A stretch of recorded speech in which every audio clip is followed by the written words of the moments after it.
नमस्कार दोस्तों, आइए स्वागत है एक बार फिर से आपके अपने YouTube चैनल बी एक्टिव ज्ञान में। अध्याय में आगे बढ़ते हुए आज जानेंगे सती का नाश सुनकर शंकर जी का वीरभद्र को उत्पन्न करना तथा उनके द्वारा दक्ष वध का वर्णन। मैत्रेय जी बोले, ये समाचार शीघ्र ही नारद जी को मिला। उन्होंने शिव जी के पास जाकर कहा, सती के दक्ष के यज्ञ में प्राण त्याग दिया। भृगु ने मंत्र बल से आपके पार्षदों को भगा दिया और आप यहाँ चुपचाप बैठे हैं। यह सुनकर शिव जी के क्रोध की सीमा न रही। इन्होंने अपनी जटा को खोलकर पृथ्वी पर पटक दिया, जिससे वीरभद्र उत्पन्न हो गए, जिसके हजारों मुख सूर्य जैसे दीपमान 3 नेत्र और भयंकर दाढ़ थे। उन्होंने शिव जी से पूछा, मैं क्या करूं? शिव जी ने कहा, तुम यज्ञ सहित दक्ष का नाश करो। ये सुनते ही महावीर वीरभद्र शिव गुणों को साथ लेकर दक्ष के यज्ञ की ओर दौड़े। इन लोगों के पैर की धूल से संपूर्ण आकाश और पृथ्वी भर गई, जिसे देख दक्ष के यज्ञ के ऋषि तित ब्राह्मण आदि यह कहने लगे कि यह क्या है? क्या प्रलय तो नहीं होने वाला है? प्रसूति आदि स्त्रियों ने कहा कि यह दृश्य तो वही है कि जब प्रलय काल में शिव जी अपनी भुजाएं फैलाकर नाचने लगते हैं।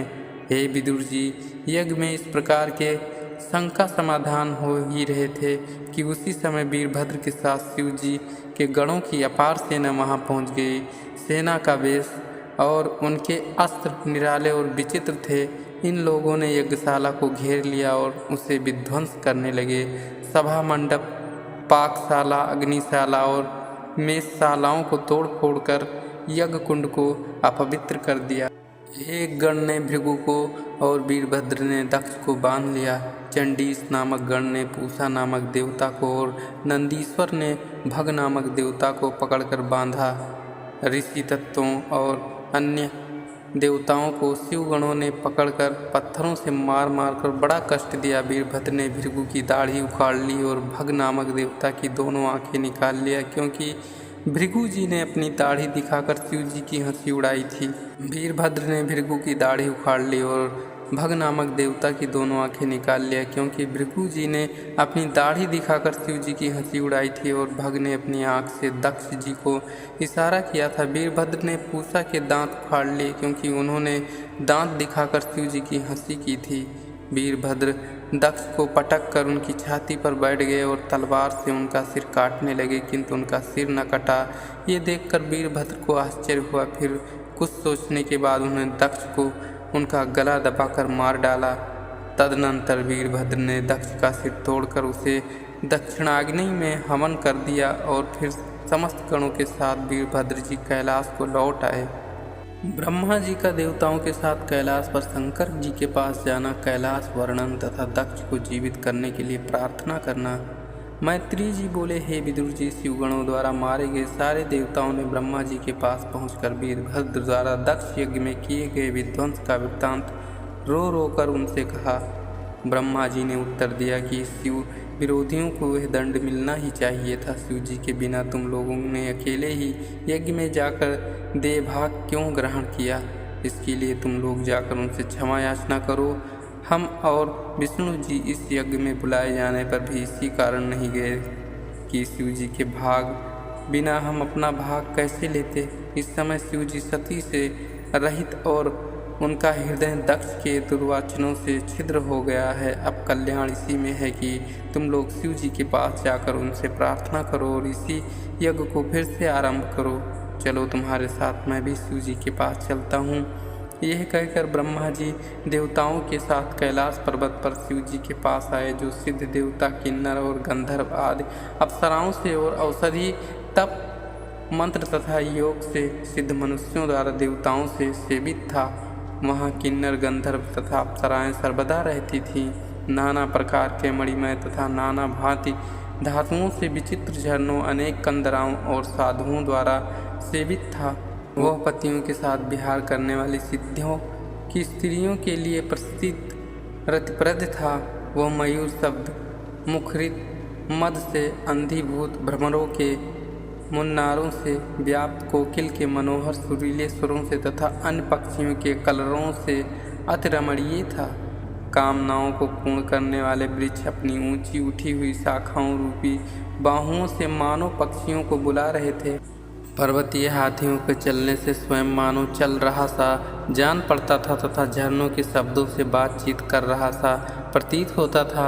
मंदार, परिजात, सरल, तमाल, साल, ताल, कचनार, असन, अर्जुन, आम, कदम्ब, नीम, नागेश, केसर, पुत्राग, चंपा, पाटल, अशोक, बकुल, कुंद, कुरवक, बरायला, मालती, कुब्ज, मल्लिक, माधवी तथा स्वर्ण के समान वर्ण वाले सत्पात्रों से वह पर्वत मंडित था। कटहल, गूलर, पीपल, पाकड़, वट, हिंगू, भोजपत्र, औषध सुपारी, राज सुपारी, जामुन, खजूर, आम, अमरातक, अनार, महुआ, रमुंद तथा अन्य वृक्षों से एवं सभी बांस के वृक्षों से भी शोभित होता था। यह बोल कुमुद, उत्पल, कलहार तथा सतपत्रों के वन की शोभा के कारण सरोवर के मधुर कलरव कर रहे थे। पक्षियों के समूह से शोभित था तथा मृग, बंदर, सूकर, सिंह, भालू, सलियक, गवय, सारंग, व्याघ्र, रुरु, मृग, भैंसा, काणन, एक पद घोड़े के समान मुख वाले तथा कस्तूरी मृगों से वह पर्वत सेवित था और केलों से घिरे हुए सरोवर के तटों से उसकी अपूर्व शोभा हो रही थी। ऐसे सती के स्नान के अत्यंत सुगंधित जल वाली नंदा नदी से परिवेष्टित कैलाश को देखकर देवता लोग विस्मय को प्राप्त हो गए तथा उन लोगों ने अलका नाम की पुरी देखी एवं सौगंधित वन देखा जिसमें सौगंधिक नाम के कमल थे। भगवान के चरण कमल की धूल से अत्यंत पवित्र नंदा तथा अलकनंदा नाम की दो नदियाँ उस पुरी के बाहर बह रही थी। हे विदुर जी, रति से कंपित देवताओं की स्त्रियां अपने स्थान से उतरकर जिन नदियों में प्रवेश कर अपने पुरुषों को सींचती हुई क्रीड़ा करती हैं तथा जिन नदियों से उन देवांगनाओं के स्नान से छूटी हुई नवीन कुमकुम से पीले जल की प्यास न रहने पर भी हाथी हाथनियों को पिलाते हुए स्वयं पीते हैं, जैसे बिजली और मेघ से आकाश की शोभा होती है वैसे ही चांदी, सोने और महारत्नों से बने हुए सैकड़ों विमानों और पुण्यजनों की स्त्रियों से सेवित यज्ञेश्वर की उस अलकापुरी को पाकर जो वन नाना प्रकार के माल्य, फल तथा पत्रों से युक्त समस्त कामनाओं को पूर्ण करने वाले वृक्षों से सुख देने वाला था, जिसमें कोकिल तथा अन्य पक्षियों के कलरव से भंवरों का मुन्नार मंडित हो रहा था, जो कलहंसों को प्रिय था, जहाँ पन्नों से युक्त अनेक जलाशय थे, जिसमें वन के हाथियों द्वारा घिसे गए चंदन की वायु के पुण्यजनों की स्त्रियों का मान बार बार अत्यंत क्षुभित हो रहा था, जिसमें बैदूर, मणिकेश, सोपान और कमल की मालाओं वाली वादियाँ थी तथा जो किम पुरुषों से व्याप्त था, जो उस घने वन को देखकर दूर से ही उस वट को देखा सा जो योजन ऊंचा था तथा 75 योजन तक जिसकी शाखाओं का विस्तार था, जिसके चारों तरफ अचल छाया होती थी तथा जिसमें पक्षियों के घर नहीं बने थे, जिससे वह किसी तरह उपद्रव जाने ताप से रहित था। तब मुमुक्षुओं के आश्रयभूत तथा भगवान की उपासना करने के योग उस वट के नीचे बैठे हुए भगवान शंकर को देवताओं ने ऐसे देखा जैसे क्रोध को त्याग कर साक्षात अंतक बैठा हो। देवताओं ने इस प्रकार शंकर जी को देखकर मन में कहा कि सच है, शिव जी से बढ़कर योगी कोई नहीं है। शिव जी ने ब्रह्मा को आते देख उन्हें प्रणाम किया और संपूर्ण देवताओं को प्रणाम स्वीकार कर लेने के बाद शिव जी से ब्रह्मा जी ने कहा, निसंदेह एकमात्र आप ही जगत के अधिष्ठाता, भेद रहित साक्षात ब्रह्मा और प्रकृति के मूल हैं। आप ही संसार की सृष्टि, रचना, पालन और संहार करते हैं। वेदों की रक्षा के लिए मृत्यु का कारण रूप बनकर आप ही दक्ष से यह यज्ञ करवाया था। आप ही स्वर्ग, मोक्ष और नरक के दाता हैं।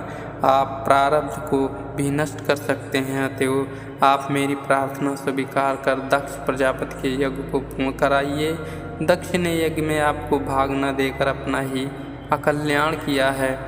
मैं उन अज्ञानी ऋषियों को क्या कहूँ जिन्होंने आपको संन्यास दिए बिना ही यज्ञ आरंभ करवा दिया। देवताओं सहित मैं आपके पास यही कहने के लिए आया हूँ कि आप कृपा पूर्वक ऐसा उपाय करें जिसमें प्रजापति फिर जीवित हो जाएं, भग देवता को नेत्र मिल जाए, भृगु को फिर से दाढ़ी हो जाए और पूषा के दांत निकल आवें। आपके गणों ने देवताओं को पत्थर से मारकर उनके अंग भंग कर दिए हैं। आप इन्हें आरोग्य करें। हे रुद्र, आगे से मैं यह विधान करता हूँ कि यज्ञ का उचित भाग आपका होगा और इसी भाग से ये दक्ष का यज्ञ आरंभ होगा।